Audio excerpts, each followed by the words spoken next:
Hello, and welcome to KRAD COVID readings for Trek Tuesday. I'm Keith R.A. DeCandido, doing my bit to cure the pandemic blues.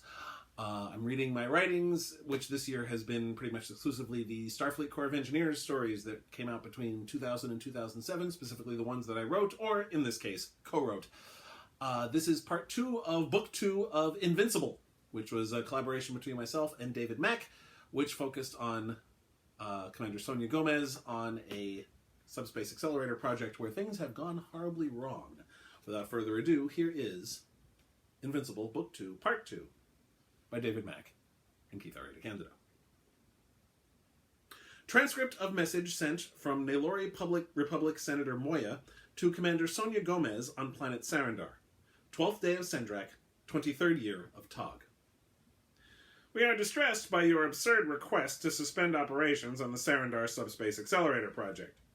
We have been led to believe that the officers of the Federation Starfleet were professionals who did not succumb to the foolish ramblings of old women. To insult the intelligence of this Senate by suggesting that you have, again, fallen behind in the project's timetable due to attacks by a monster shii is bad enough. But to accompany it with a recording of an attack that is so obviously a forgery merely compounds that offense. It is obvious that the workers you claim were killed by this monster were malingerers and drunks who allowed themselves to be attacked by native fauna. It is equally obvious that Starfleet has not sent their best, as promised, but an incompetent and a fool. There are some voices among the Senate who believe that Starfleet simply dressed a foolish woman in a commander's uniform and sent her to us, hoping we would not notice. The only way to prove those voices wrong is to get the project back on schedule. Therefore, your request is denied. Work will continue. Any unauthorized departure from the planet Sarindar will result in the exclusion of those departing and all other workers on Sarindar from any and all government work for the rest of their natural lives.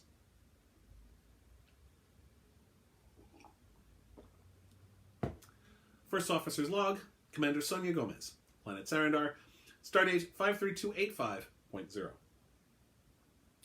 In light of the Nalori Republic's refusal to accede to my request, I have ordered the workers to resume the scheduled construction of the S.A. I have lodged a formal protest with the Senate and with Starfleet Command over the gross inhumanity being displayed in the Senate in this instance. A distress call was also sent out to Starfleet, specifically for the Da Vinci, but sent on a general Starfleet frequency, 14 hours prior to the reception of the Senate's refusal. While it will take 2 days for it to reach the Federation, I have faith that someone will respond, and if necessary, evacuate the planet. Departing is only an option if another ship arrives, as the Culloden is keyed to Zilder's DNA. The radical dissimilarity between Bolian DNA and that of any of the races represented on this project, not just that of the assorted Nalori races, but also of my human and Dr. Dolan's Galamite genetic structure, renders it impossible to hotwire the Culloden, at least with the equipment available to me here.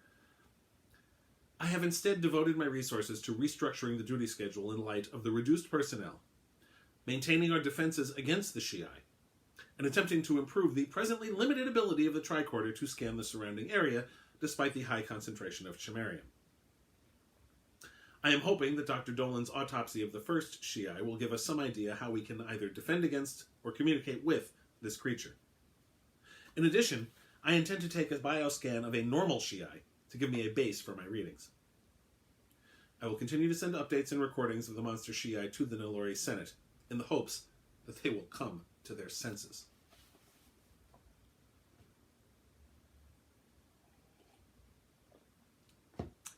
Personal log. Commander Sonya Gomez, Planet Sarindar, Stardate 53285.2.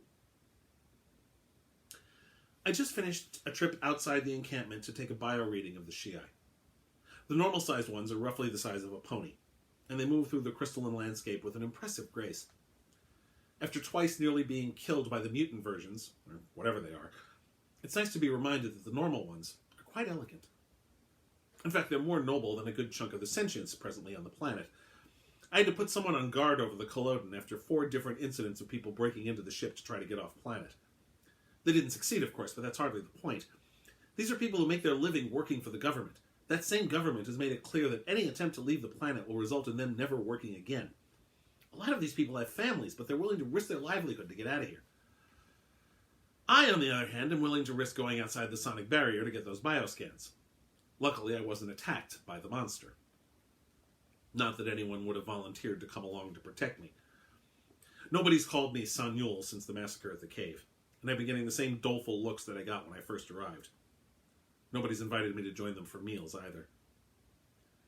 The project is even more behind schedule, with much less than a day's worth of work getting done on either of the last 2 days. Everyone wants to leave. No one wants to work. And I can't blame them. But I need to find out what is causing the shii to attack us. There has to be a reason. Someone's raising the alarm.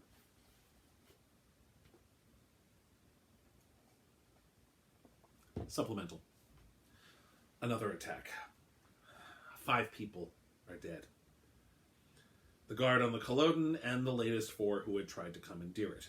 While they were trying to break into the ship, I'd placed a coded lock on it along with a recording device. The shii attacked. The ship is docked outside the perimeter of the sonic barrier, so the shii had a clear path to them. In fact, I'm stunned that none of the others who've attempted escape before them were similarly attacked. All 5 corpses were missing their heads. One thing I did notice on the recording is that one of the victims, Gasab, one of the Asina assigned to the tubing detail, managed to wound the shii. His weapon was set on a lower intensity, but a higher frequency than normal. I checked his weapon, the shii left it behind, and its reading indicated a different setting from what it had actually fired. For the first time since I arrived on Sarindar, the substandard equipment is working in my favor. Thanks to Gasab's rifle now being defective, we now know that we can wound the creature. As good news goes, however, this isn't much. I suspect that things will only get worse. Personal log, Commander Sonya Gomez, Planet Sarindar, Stardate 53286.2. Things have gotten worse. Half the workers have refused to leave their tents. The ones who still have sonic weapons, many of them were cannibalized to make the sonic barrier around the encampment, are clutching them to their persons and threatening to shoot anything that comes near them. They've all readjusted their weapons to the setting Gasab used. I've tried to get them to go to work, but I have no hold over them anymore. The Senate's decree has served to completely undercut any authority I had with these people, even as it undercut their own authority. No one here can possibly take seriously a body that refuses to accept the existence of something that most of us have seen with our own eyes. And yet, the fact that they don't believe what I tell them about the same creature has given the workers carte blanche to ignore my orders. Neither the tubing nor the mining mechanics are finished, even though they should have been done by now. The delivery system is offline, and probably will remain that way, especially since the 3 most talented members of that particular detail are now dead. In my next message to the Senate, I intend to ask for replacements since they can't be bothered to actually shut down the project. There's no way I can complete the SA without sufficient personnel, and even if the remaining crew work their hardest, which they most definitely won't, we couldn't finish this thing. I've been scanning for 28 hours, and I can't find a single reason why the shii is attacking. I'm half tempted to go back to the cave to try to do a scan there, but I don't think it's worth the risk. Yet. But it may come to that. I'm still awaiting Dr. Dolan's autopsy report on the shii I killed. He said he'd get to it today, but he's said that every day since I first brought it to him. I've also come up with an idea for how to trap the creature without killing it.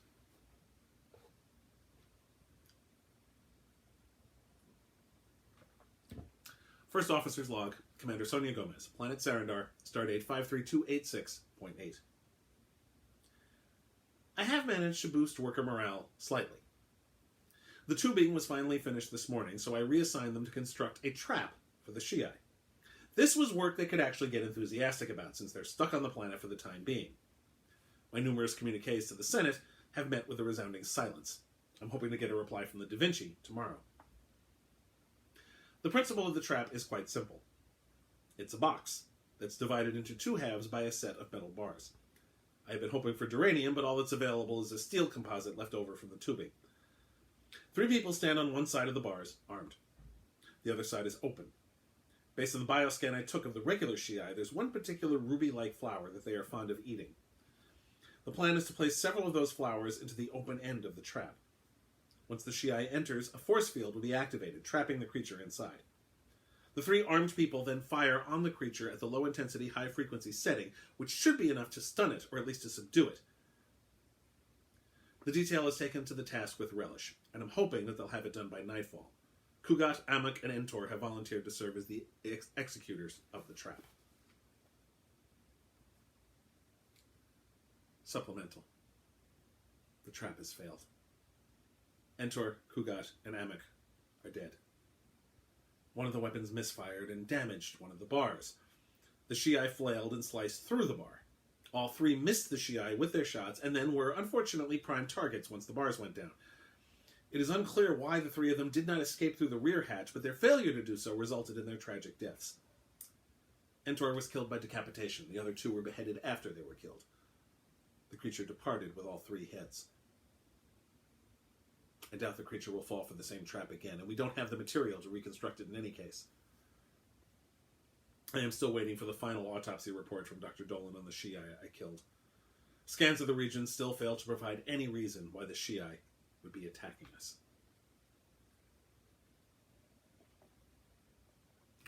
Personal log, Commander Sonya Gomez, Planet Sarindar, Stardate 53287.0.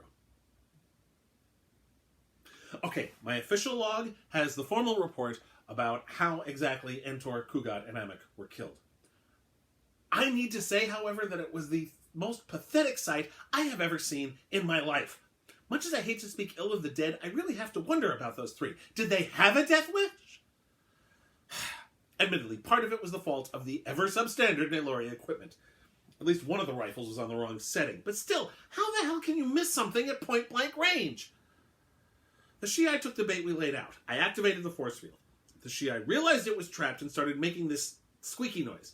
I gave the order to fire, and they missed! Worse, one of them, Entor, whose weapon was on the wrong setting, hit one of the bars. That weakened the steel enough so that it started to buckle. The shii must have noticed this, or maybe it would have attacked the bars anyway. Either way, it sliced through one of the bars, leaving the three Nalori vulnerable, especially since they panicked and started firing wildly instead of doing what they were supposed to do if something like this happened, which was run out the back door.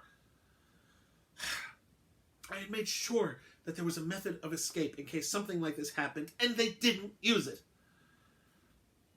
I've been sending regular updates on the situation to the Senate, including images of every attack of the shii. I'm really of two minds as to whether or not to send this one, as it makes all of us look like idiots. Naturally, everyone's blaming me for the trap not working, even though it should have worked. Those three jackasses had done what they were supposed to do. Okay, that's not fair. They panicked. It happens. But that panic got them killed. The last batch of messages included one from the Da Vinci. Even though it's time-stamped 2 days after I sent out the distress call, it makes no acknowledgement of it. I've continued to send it at each opportunity, so with any luck, they will get it eventually. According to Kieran, things are going better. It turns out there isn't going to be a war, and the Da Vinci has been assigned to help the folks at Deep Space Nine put the station back together. Fabian Stevens used to be assigned to DS9, so he's probably happy about the assignment. Right now, I really wish I was back with them. I wish I could watch Fabian and Patty crawl around a warp core with me, listen to Carol make one of her snide remarks, try to decipher Solomon's chirpy computer speak, watch Bart write a letter on paper to Anthony, hear Captain Gold go on about his grandchildren. Hell, I wouldn't even mind listening to Corsi complain. But most of all, I miss Kieran's smile. That dopey, aw-shuck smile that he always gets on his face when he decides to torture me by reminding me of when I spilled hot chocolate on Captain Picard. Work on the SA has crawled to a halt. The team that put the trap together is down to one person now, and he refuses to work. Nobody's tried to steal the Culloden, mainly because of what happened last time, but nobody's willing to work or talk to me either. I'm going to go to the camp hospital and sit on Dolan until he gives me an autopsy report.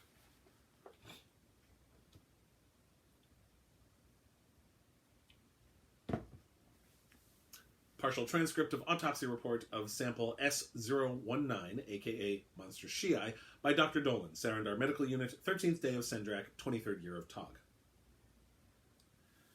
The creature also shows signs of... Oh, Commander Gomez, I was just going to summon you. I see you're actually working on the autopsy. Don't sound so surprised, Commander. I admit I have been dilatory in getting to this, but caring for Connie and Rimlek has been difficult. I almost lost them a couple of times. I'm sorry, Doctor, I didn't realize. Yes, well, there's no way you could have known. Especially since you didn't tell me. If you actually gave me reports... Yes, well, be that as it may. I have begun the autopsy, and I've come to a rather shocking revelation. What? Whatever this creature is, it isn't native to Sarindar. But it may appear to be a shii, and rather a mutated one at that, but it isn't. Take a look at this. Some of these match the way the internal organs of a shii are supposed to be arranged, but half of them aren't actual organs. I've been studying silicon-based life forms for most of my career, and I can't make heads nor feet out of any of the... Those aren't organs. I beg your pardon? These aren't organs. What are you doing with that thing? I thought those Starfleet contraptions of yours were just glorified recording devices on this planet. I've been able to modify this one to get at least partial readings, even with the chimerium. And according to the readings I'm getting right now, these don't behave like proper organs because they're biomechanical.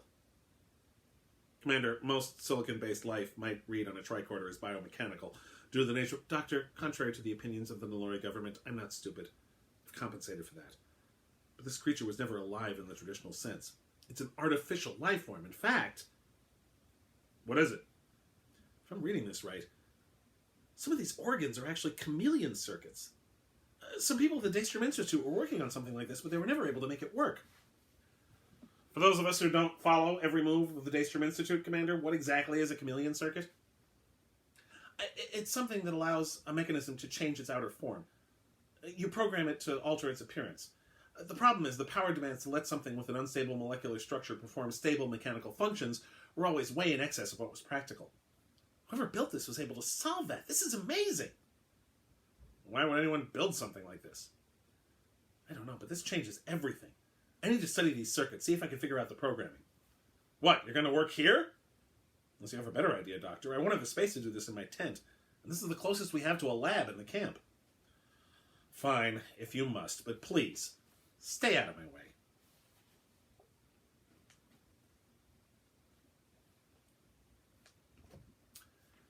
First Officer's Log, Commander Sonya Gomez, Planet Sarindar, Stardate 53288.6.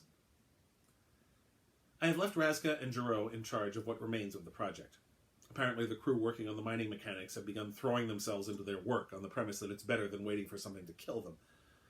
Everyone else is sulking in their tents. I, meanwhile, have spent the last 28 hours trying to figure out what makes the monster shii tick. And I'm happy to say, I think I found it. I've been able to extract a visual record from the creature's eyes, which are actually recording devices. It took a while for me to determine how to read the things. I finally managed it by constructing an image translator, cannibalizing parts from Dr. Dolan's X-ray machine, of all things. Sometime in the past, it's impossible to be sure how far, as the manner in which the mechanism tells time doesn't have an obvious analog to Federation or Nalori timekeeping, an expedition of aliens came to Sarindar. I can't say what they were called. The Universal Translator renders the references to them as simply the owners. But the two shii were the protectors for the expedition. Their job was to keep them safe and gather food for them. The owners are quadrupedal beings who look at first glance like a hybrid between seals and dogs, but honestly they don't look like anything I've ever seen before. The expedition seemed to be a simple archaeological survey. However, I noticed that as time went on, the owners looked weaker and gaunter, and that there were fewer and fewer of them. My best guess is that they succumbed to some kind of disease. After a certain amount of time, they were gone. If the shii, the protectors had taken on a large-scale version of the form of shii when they arrived on Sarindar, had any notion of what had happened to the owners, they gave no indication of it. They simply continued carrying out their duties. Those duties included gathering food. The owners, I soon realized, fed on the cranial matter of animals. This explains the hoarding of heads and the discarding of the bodies. In their minds, they're still gathering food for their masters, despite the fact that those masters are never going to return. To be continued next week. So tune in next week for part 3. There will be 5 parts to this one, actually. Thank you very much for watching. Please check me out online at DeCandido.net. You can read my blog at DeCandido.wordpress.com. Support me on Patreon at patreon.com/KRAD. And if you haven't already subscribed to this channel, you should definitely do so, because it'll remind you when there's new stuff. There's all sorts of old stuff on here, too. Lots of other Star Trek stories, as well as all my other short fiction throughout my over 25-year career. And I think you'll be pleased. Anyway, thank you very much for watching. I'll see you next week. Please stay safe. Bye.